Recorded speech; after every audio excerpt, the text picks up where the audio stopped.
La situación de las caras en la falsilla de Wolf mediante las coordenadas geográficas o incluso las coordenadas esféricas es una forma simple de movernos sobre la falsilla, bastante fácil de entender y nos ofrece un mecanismo sencillo para representar las caras, pero en realidad por sí solas no representan una cara cristalográfica.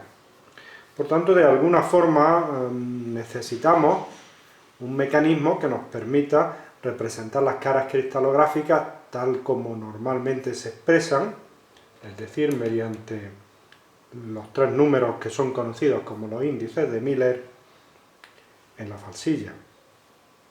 Es evidente que no solamente necesitamos los índices de Miller, sino que también vamos a necesitar los parámetros cristalográficos, ya que, como es bien sabido, el esquema de repetición puede ser diferente en las tres direcciones del espacio y por tanto los ejes de referencia no tienen por qué medir exactamente igual. Eso depende de las características del sistema.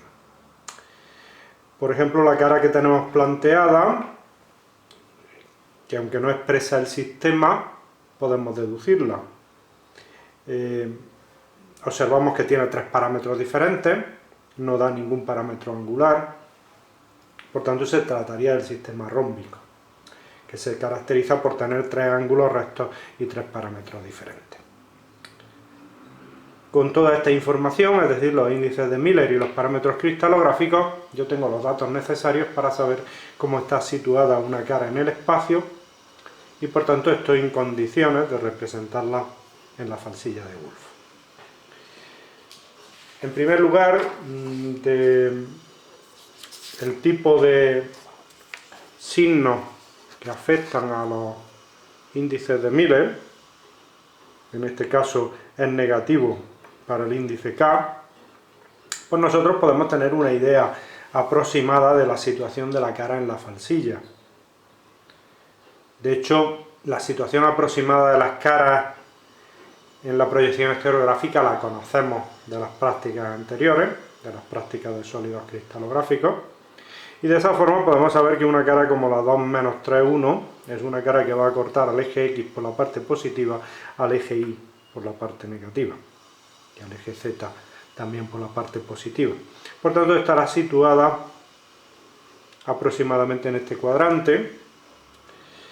Y esto es algo que es importante tenerlo claro antes de empezar a aplicar las fórmulas, ya que muchas veces nos planteamos problemas innecesarios. Es decir, si por ejemplo tuviéramos una cara, en lugar de esta, la 230, una cara caracterizada por tener un 0 para el índice L, sabemos de los conocimientos de proyección estereográfica que estas caras vienen representadas en el borde de la circunferencia de proyección. Por tanto, digamos, no tendríamos el problema de calcular ρ, sino solamente necesitaríamos φ para conocer cómo está situado dentro de la esfera. Pero sabemos que va a estar en la circunferencia de proyección. Esto nos va a ahorrar muchos problemas a la hora de manejar ceros, infinitos, arcos tangentes de infinito. Todos ellos son problemas que tienen solución matemática, pero que a lo mejor no son muy conocidos para mucha gente sin conocimientos suficientes de matemáticas. Bien, entonces lo siguiente que vamos a hacer va a ser aplicar estas fórmulas. Esta tabla pues nos da las fórmulas que vamos a necesitar manejar para representar las distintas caras. Como podemos observar, pues están divididas según el sistema cristalográfico. El caso que nos ocupa, hemos llegado a la conclusión de que es del sistema rómbico, por ello aparecen tres parámetros diferentes, A, B y C, y por tanto elegiríamos justamente esta fórmula para calcular la tangente de φ y esta otra para calcular la tangente de ρ, ya que estamos en el caso en el cual K es distinto de 0. Con esta información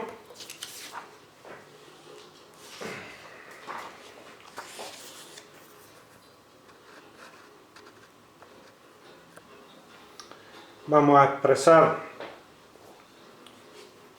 los índices de Miller, los parámetros reticulares y las fórmulas que hemos seleccionado en la tabla anterior, y vamos a sustituir los valores de B y A tomados de los parámetros reticulares, de H y K, de los índices de Miller, y calculando el valor pues vamos a obtener finalmente menos 1,238 como valor de la tangente de φ.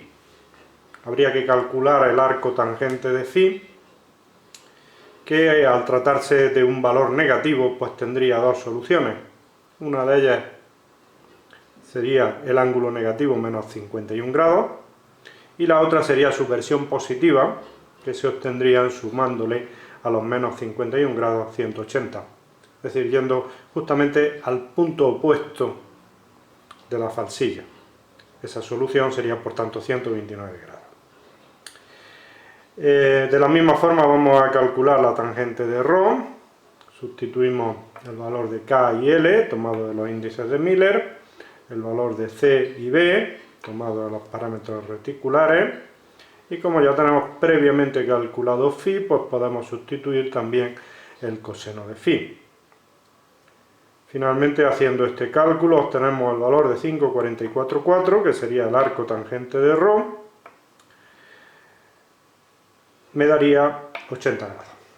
Por tanto, se va a tratar de representar una cara que su ángulo φ corresponda a uno de estos dos valores y su ángulo ρ sea 80 grados. Retomando la idea que teníamos previamente, si nosotros utilizáramos el valor de φ menos 51, ángulo de φ negativo, recordamos que se trataría de moverse en sentido contrario a las manecillas del reloj y por tanto iríamos a este cuadrante, mientras que el valor de 129 sobrepasaría φ 90, es decir, el polo sur, y vendría a parar a este cuadrante, que es justamente el que desde el principio teníamos claro que debe de corresponder a la cara 2 menos 3, 1.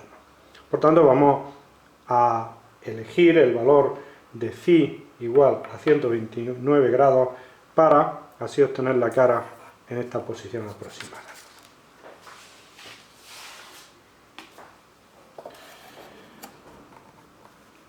Con estos valores, por tanto, vamos a la falsilla y se trataría de representar el ángulo φ de 129 una vez descartado el valor negativo de 51 grados que nos hubiera situado la cara en este cuadrante, y ρ igual a 80. Por tanto, en primer lugar localizamos el plano correspondiente a φ 129, φ 90 sería el polo sur, por tanto tendríamos que contar 10 más, sería 100, 110, 120, 129, esta sería la posición del plano φ 129. Utilizamos el giro de la transparencia para buscar una posición en donde podamos contar los 80 de ρ. En este caso está claro, 80 son 10 menos de los 90, por tanto la posición de nuestra cara, de la cara que estamos buscando, sería esta, una vez que restituimos la transparencia a su posición original. Y por tanto, finalmente, esta sería la cara 2 menos 3, 1, correspondiente a un cristal de los parámetros reticulares que hemos expresado.